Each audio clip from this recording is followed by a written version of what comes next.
members of the Fourth Estate, our people in Radio Land. We seize this moment to hold high-tech day. As you may be aware, the CPP is currently engaged with the National Elections Commission on the trend of events leading to the conduct of the December 8th special senatorial elections. It is against that backdrop that we've invited you here today to provide our most current statement on how we are engaging with the National Elections Commission, and we also touch on our issues. This press conference has been carried live in Monsterrado on Radio Monsterrado, in Bon County on Super Bungie, in Grand County on Magic FM, and in Nima County on Radio Nima. Well, so thank you for coming at this juncture. Chairperson of the Collaborating Party, Ms. Anna B. Cummins, who's going to present the statement. Thank you. Thank you. Thank you, Clark. And good afternoon, everyone. I'm here this afternoon with the former Vice President of the Republic of Liberia, His Excellency Joseph Numa Boykai, who's also the political leader of the Unity Party. The Yomlin Kanga Lawrence is unable to be here. She's in the county in Grand Bassa, but she's fully supportive of the statement I'll be reading to you this afternoon. And the Honorable Benani Yuri also couldn't be here with us today, but is fully supportive of the statement we're going to read to you this afternoon. So with that, all other protocols observed, I will read a statement and then we will take questions, a few questions from the Fourth Estate. The Collaborating Political Parties of Liberia, CPP, comprising of the ALP, the Alternative National Congress, the ANC, the Liberty Party, the LP, and the Unity Party, the UP, is outraged and offended by the decision of Associate Justice Sienna Yo to decline on hearing its petition for a writ of mandamus intended to compel the National Elections Commission, the NEC, to clean up the 2017 voters' roll. While the CPP acknowledges the discretion of justices in chambers to accept to hear a petition or to decline to hear it, we also know that in electoral matters it is improbable to decline such a petition. By the brazenness of her decision, Associate Justice Yo has issued a warning to the CPP and the opposition community that challenging the integrity of the electoral process is an exercise in outright futility. This is despite the fact that election remains the most sacred process of our democracy and is a trigger for conflicts.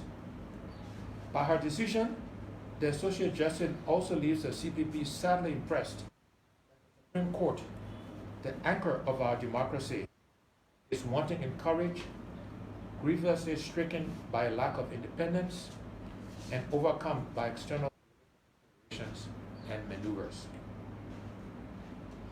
By electing to situate herself, the authority of her office, and the Supreme Court between the CPP and the National Elections Commission, and thereby undertake to effectively shield the National Elections Commission from answering to what is truly and unavoidably at the heart of the credible conduct of the ensuing midterm senatorial elections.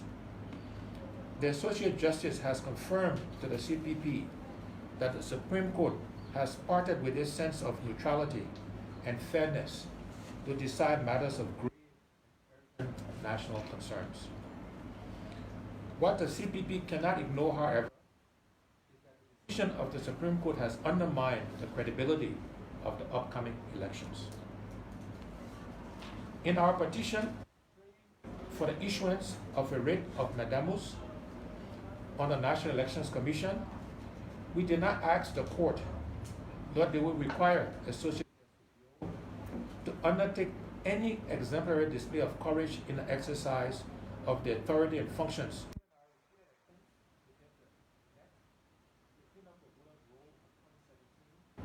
and to assure us by credible evidence, we felt constrained to simply petition the court through the office of the Associate Justice to compel the NEC to clean up the voter rolls of 2017. Strangely, this cleanup exercise, which we were asking the Supreme Court to compel the NEC to undertake, was one instructed by the Supreme Court of Liberia, on which the Associate Justice was privileged to be seated on December 7, 2017. Two, recommended by an ECOWAS technical support team to provide critical assessment of the register of voters. And three, as recently as June 5th, was directed by the joint resolution of the legislature with a force of law. In flagrant disregard and wanton neglect of the aforementioned imperatives, the NEC is again seeking to take our nation down the dangerous and unhealthy path. A road along which Liberia's interest in consolidating its peace, stability, security, and democracy would be best served by avoiding. While the CPP is seeking to call the NEC priorities and respect for the rule of law, so that the ensuing conduct of the midterm senatorial elections and referendum will be seen to be free, fair, and credible, Associate Justice Yo is offering the NEC protective covering to flout the law with impunity and take our country down a dangerous path. Sure. The CPP felt compelled to seek the intervention of the Supreme Court as a matter of legal recourse after it had exhausted every available opportunity to impress the National Elections Commission the critical and urgent need the electoral body has to undertake the important duty of cleaning up the voters' roll of 2017. Simply put, the current voters' roll, absent the cleanup, is defective and cannot form a basis for the conduct of credible midterm senatorial elections and referenda. As such, we had hoped that the court would have found the courage to present evidence of the cleanup that the Supreme Court itself directed and ordered, or have the NEC explain its recalcitrance and negligence to perform this vital undertaking in responsible preservation and consolidation of Liberia's democracy. Unfortunately, Associate Justice Yo leaves the CPP with the regretted impression that the Supreme Court cannot be relied upon to independently perform its constitutional role of anchoring our young democracy. Therefore, the faith of the CPP in the integrity of the institutional framework for the elections is shattered. The CPP, without confidence in the capacity and integrity of the NEC and the Supreme Court to deliver free, fair, and credible midterm senatorial elections and referendum in our country. In dismissing our petition, the Associate Justice, and by extension, the Supreme Court, has invited the CPP to accept the absence of the rule of law in the country and encourage mass political action intended to preserve Liberia's democracy, which was gained on the blood, sweat, and tears of many Liberians and friends of Liberia. The CPP will not allow the conduct of any fraudulent elections that presents high and dangerous risk to our nation's peace, security, and democracy until the voter roll is clean and measures are taken to create a level playing field for free and fair elections. We urge the international community and friends of Liberia to intervene in the quagmire that the decision of Associate Justice Sienna Yo for what is truly dangerous, provocative, and profoundly disruptive of Liberia's peace and democracy. While the issues surrounding the ensuing senatorial elections are paramount to the long-term peace and security of our country, the CPP is equally concerned about the growing wave of mysterious deaths across our country. The recent bogus confirmation of Mr. Maxwell Kamaya as Foreign Minister against widespread public outrage about his unresolved sexual harassment allegations and what seems to be the biggest passport scandal in the history of our country. These mysterious deaths notably began with the death of Mr. Matthew Innes, a senior staff of the Central Bank of Liberia, whose murder happened at the peak of investigations into the misapplication of CBL's 25 million United States dollars mop-up fund. The recent death of Mrs. Gifty Lama, Mr. Albert Peters, and Mr. George Famboto, under circumstances similar to those of Mr. Innes, is troubling to say the least. This is no longer an isolated case of accidental death. It presents a pattern of the mysterious deaths of people who earn their stripes for being professional, principled, and uncompromising financial auditors. They have died at a time of people of their kind. It is even more mysterious that all these people work at two of the biggest financial institutions, the Central Bank of Liberia and the Liberian Revenue Authority. The CPP calls on the government of Liberia an independent investigative commission to probe these debts and report to the people of Liberia promptly. We would like to remind the government of Liberia of its foremost constitutional responsibility of providing security for all Liberians.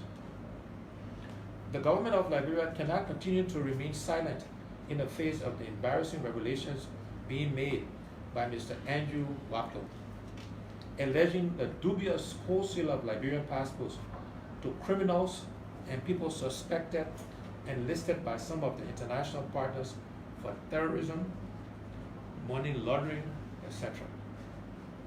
The silence of the government of Liberia on a matter that impinges the integrity of the presidency and its failure to begin investigating some of those being named by Mr. Waplo, particularly Foreign Minister Wesley Finlay, under whose watch this alleged criminal enterprise operated, is disturbing and telling. The CPP applauds the role of our international partners in ensuring that an amicable compromise was reached between the government of Liberia and health workers who recently protested for decent working conditions and better incentives. We particularly appreciate those health workers for listening to our calls for a compromise and call on the government of Liberia to for once demonstrate the moral courage of living up to its side of the agreement. Finally, the blatant refusal of President Weah to recall the nomination of Mr. Maxwell Kamaya as Foreign Minister of Liberia and his recent bogus confirmation in the face of serious sexual harassment allegation is outrageous. If the blatant refusal of the CDC to feature a single female candidate on his senatorial ticket didn't tell the women of Liberia about how insensitive this regime is to the confirmation of Mr. Maxwell Kamaya does. Fellow Liberians, our country is on a retrogressive path. Irrespective of political alignments and other social affiliations and statuses, it is time to rally a national people's action to rescue our country. We believe a first step to doing so is for all of us to speak out and expose the ills, as well as reject anyone that bears the logo of CDC at the polls in December. Thank you for coming. Thank you very much on behalf of the former Vice President, our other colleagues and leaders of the CPP, and now back to Clark to orchestrate a few That questions. was a statement from our chairman, Tony. And at this juncture, we'll entertain questions. You raise your hands, we identify you, you introduce yourself and ask your question. One question at a time. Yes, sir. My name is Edwin Chinowit. I work for Front Page Africa. So you, with the action of the justice, does it mean that you as a party, the CPP, will you resort into the political action you spoke about when you did submitted your petition at the court? The answer is yes. We will continue to exhaust all legal remedies. We are an institution of the rule of law. We are an institution of the rule of law, so we'll continue to exhaust the legal options. But yes, we will resort to political actions as well. What is that action? Those actions are being discussed as we speak, and we will communicate to the press and the Liberian people what those actions will be. Yes, sir. And we'd like to recognize the presence of the chairman of the Democratic Party, Steve Amadou Jabozako.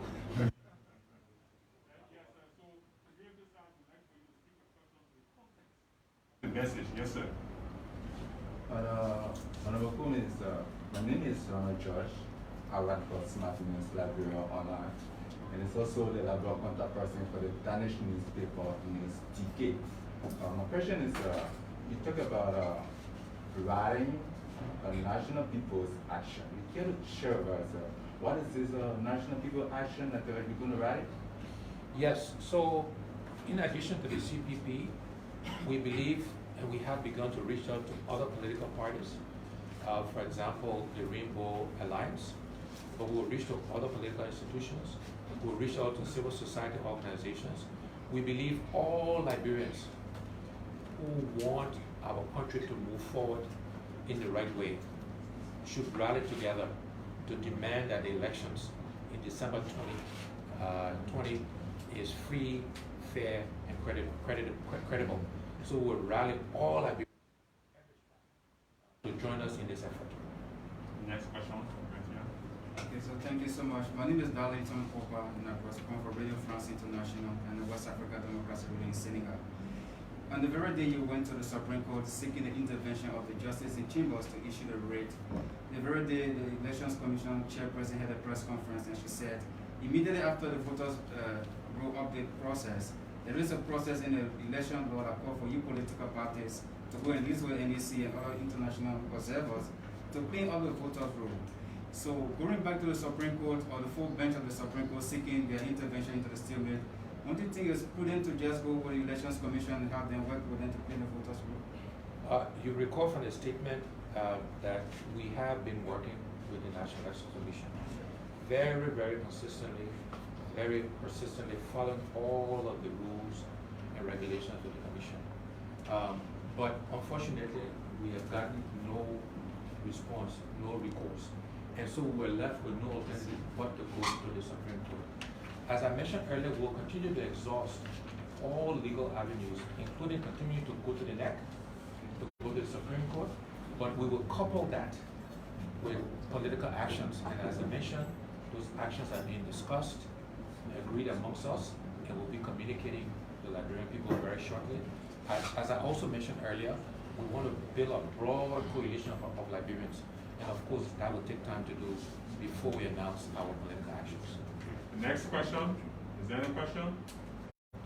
Well, if there's no more. If not, I'll say a few words, if you will, and or the chairman acting on behalf of Senator to say a few words, and then I'll make some closing comments. I would think this is a press conference, and then we stick to the press conference, and that's enough for me. All right. Steve, any? Yeah, I mean, the Democratic Party support the full. Thank you very much. Thank you. So again, on behalf of we want to thank you for your presence here today, and we want to assure the Liberian people that what we're doing today is in the interest of our country, of our people. We want to protect the votes of our country and of our people, and we want to restore good governance to the people of Liberia. Thank you very much. God bless you, and God bless Liberia. Thank you for coming. Let's wait the meeting while political leaders exit. The press can remain.